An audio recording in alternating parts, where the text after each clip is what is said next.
தமிழா பார்வையாளர்களுக்கு வணக்கம்.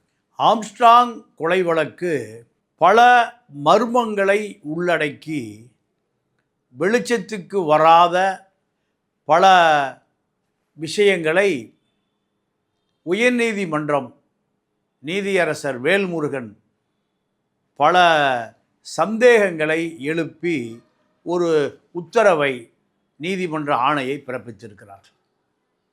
அதே வழக்கு உச்ச நீதிமன்றத்திற்கு சென்ற பிறகும் அதே சந்தேகங்களை உச்ச நீதிமன்ற நீதிபதி நீதியரசரும் இந்த சந்தேகங்களை எழுப்பியிருக்கிறார்.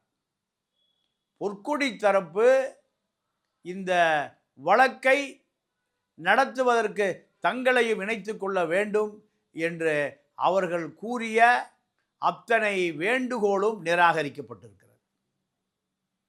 ஆம்ஸ்ட்ராங்குடைய கொலையில் சிபிஐ விசாரணை வேண்டும் என்று அவருடைய இரத்த சொந்த சகோதரர் ஹினோஸ் இந்த வழக்கை மாநில அரசு முழுமையாக விசாரிக்கப்படவில்லை. சிபிஐ இதை விசாரித்தால்தான் முழு உண்மை வெளியே வரும்.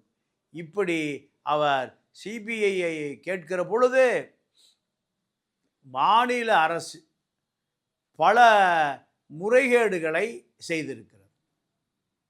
அவர்கள் முதல் தகவல் அறிக்கை எஃப்ஐஆர் ஃபர்ஸ்ட் இன்ஃபர்மேஷன் ரிப்போர்ட் சார்ஜீட் 4782 பக்கம். இந்த 4872 பக்கம் பல முரண்பாடுகளை கொண்டிருக்கிறது. இந்த முரண்பாடுகள் அத்தனையும் நீதிமன்றம் பலத்த சந்தேகத்தை எழுப்புகிறது. இதில் முறையாக சாதாரண நபருக்கு கிடைக்கக்கூடிய விசாரணை கூட இந்த வழக்கில் கிடைக்கவில்லை.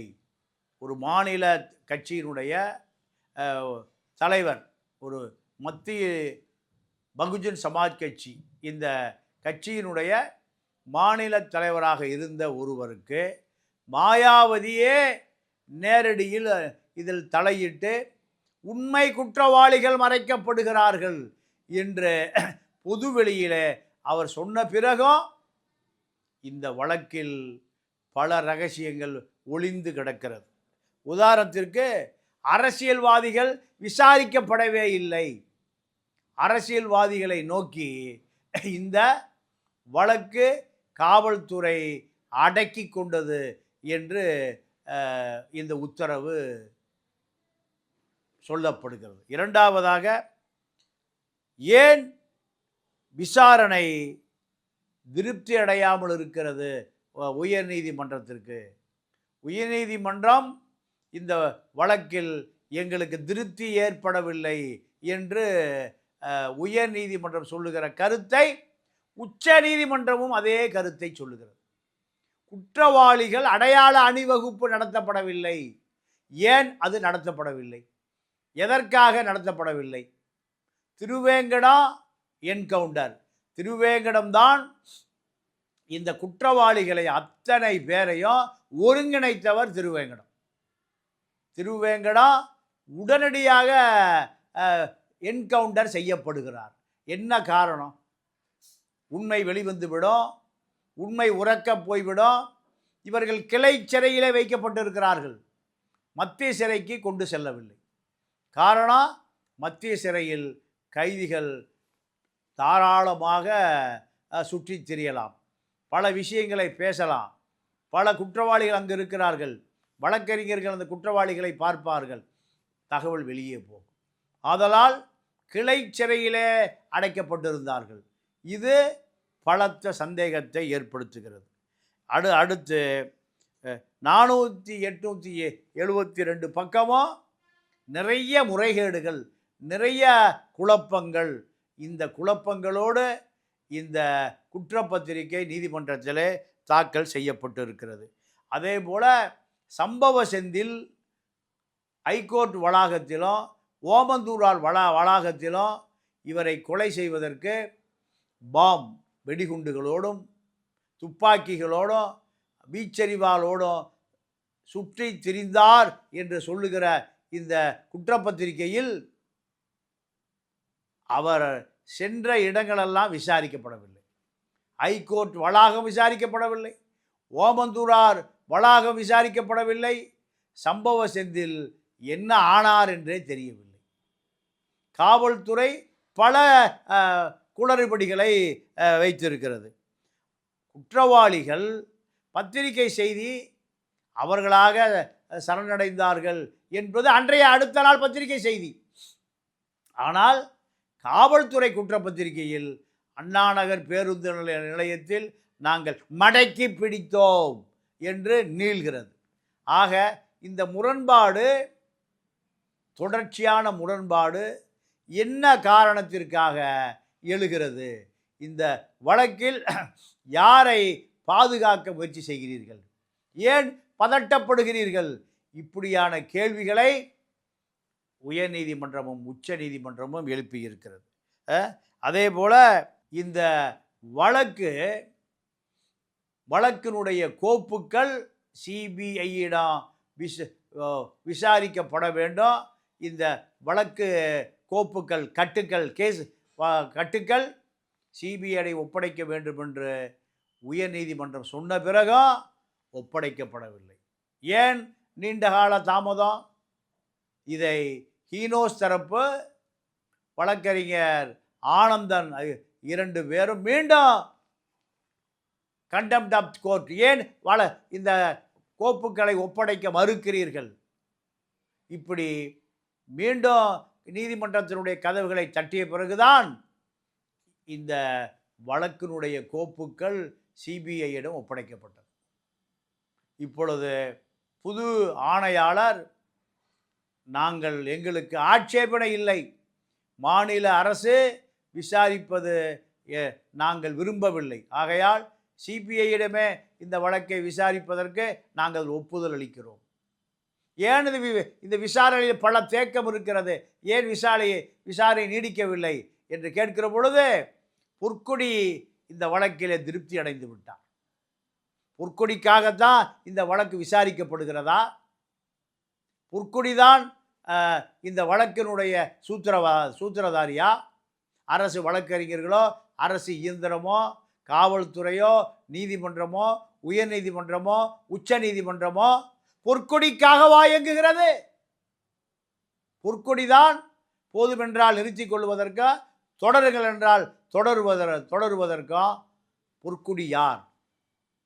மறைந்த ஆம்ஸ்ட்ராங்குடைய மனைவி என்பதை தவிர வேறு எந்த தொடர்பும் இல்லை. இந்த வழக்கு குற்றவாளியை கண்டுபிடிப்பது பொற்கொடியினுடைய விருப்பத்திற்கு இணையவா காவல்துறை செயல்படுகிறது? இப்படி பல கேள்விகளை இந்த வழக்கு தொடுத்திருக்கிறது. ஹீனோஸ் சிபிஐ வழக்கு விசாரிக்க வேண்டும் என்று உயர்நீதிமன்றத்துக்கு போகிற பொழுது பொற்கொடி தரப்பு எந்த சமிக்கையும் இல்லை. பொற்கொடி தரப்பு யாரோடு சேர்ந்து நிற்கிறது என்ற கேள்வி வருகிறது. ஹீனோஸ் இந்த வழக்கில் உச்சநீதிமன்றம் வரை சென்று உச்சநீதிமன்றத்தில் சிபிஐ விசாரிக்க வேண்டும் என்று ஆணை உத்தரவு வாங்கிய பிறகு அந்த வழக்கில் பொற்கொடியும் இணைந்து கொள்ளுகிறார்.